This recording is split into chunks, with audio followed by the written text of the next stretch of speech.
Shalom, my friends, from here in Moldova. I guess the first question many people ask is, where is Moldova? Well, Moldova is on the border with Ukraine, and it is one of the countries that a lot of Ukrainian Jews have been crossing over since the war began. Moldova is the poorest country in all of Europe. And so even though it's not directly connected to Ukraine, it's a border crossing where a lot of people have been going through in order to escape the refugees from Ukraine, crossing over to Moldova, and from Moldova moving on to either Europe, or the fellowship has Aliyah flights that throughout this crisis we've had between once a day, twice a day, once a week, as many or as little or as needed. We have these flights in order to bring the Jewish people to Israel. Right now, it's pretty quiet in Moldova. We're getting around one Aliyah flight of Jewish people a week that the fellowship is bringing to Israel. But we have our operation set up here. There was a point where we had 2 Aliyah flights a day of Jewish refugees from Ukraine crossing over from Ukraine into Moldova after waiting hours at the border. And then the fellowship would fly them to Israel. We'd have 2 flights a day. That's how many were needed. That's how many Jewish refugees there were from Ukraine. And it was at a time when the sky was closed. The airspace here in Moldova was closed, and the fellowship got humanitarian permission in order to bring these flights into Moldova, land them, and both bring humanitarian aid into Moldova and Ukraine, and also to bring the Jewish people back to Israel on Aliyah. And so we continue to have our operations now, even though it slowed down. We have families, women, children, all of these refugees from Ukraine who continue to escape and to come to Moldova, and then the fellowship brings them to Israel.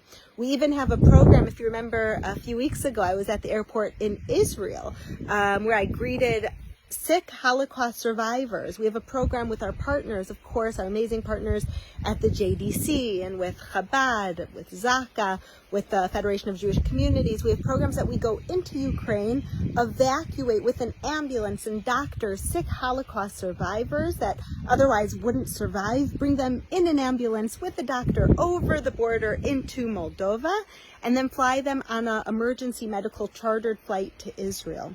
So I came out here to Moldova in order to see the operations, to meet the people, to see what's going on. We have around 60 people right now at the Fellowship Center in Moldova who are waiting to make Aliyah. And inside of Ukraine, we continue to have operations. Just a few days ago, we had over 600 families who came to a food box distribution inside of Ukraine. We continue to visit with the elderly, to bring them food and medicine. But the crisis is in many ways only increasing because inflation and the cost of basic fuel and food has gone through the roof, over 200% increase in the past few weeks. And so people are literally lacking the basics. Food, medicine. If this was a poor community before the war, now they're barely surviving. And so the fellowship's doing everything that we can. We're doing everything we can to provide for the Jewish community still in Ukraine, to help them evacuate, to bring them from Moldova home to Israel and Aliyah. We care for the elderly, the Holocaust survivors, the children, the families, anyone who needs help. The fellowship, together with our partners, are there for them. So from here in Moldova, I am praying for peace. Right now, it's relatively quiet at the border, but that could change at any second. Moldova is very close to Odessa. Odessa, of course, is in southern Ukraine, and it's one of the cities that's very near where the Russian separatists are, where the Russians have already conquered. And what a lot of people say is that at some point, very likely, Russia will try also to conquer Odessa. In Odessa alone, there are around 35,000 Jewish people. That we are prepared here in a second, that if, God forbid, we shouldn't know it, if Odessa's bombed or any more cities in Ukraine, that there's going to be a new wave of evacuation. The fellowship is ready, together with our partners at the JDC, Chabad, all of our partners on the ground here, to bring in over 15 busloads of evacuees. We have all of our emergency plans to fly them to Israel. Whether the airspace is opened or closed, the fellowship has emergency humanitarian permission from Moldova, from Israel, to bring the Jewish people home to Israel. So the only way we can do this is because of you, because of millions of Christians around the world who pray, who donate, who do everything they can to make this possible. And what we've seen is an incredible and historic partnership from the Jewish community as well, that the Jewish community is reaching out their hands in prayer, in thanksgiving, in financial giving in order to make these operations possible together with the Christian community around the world.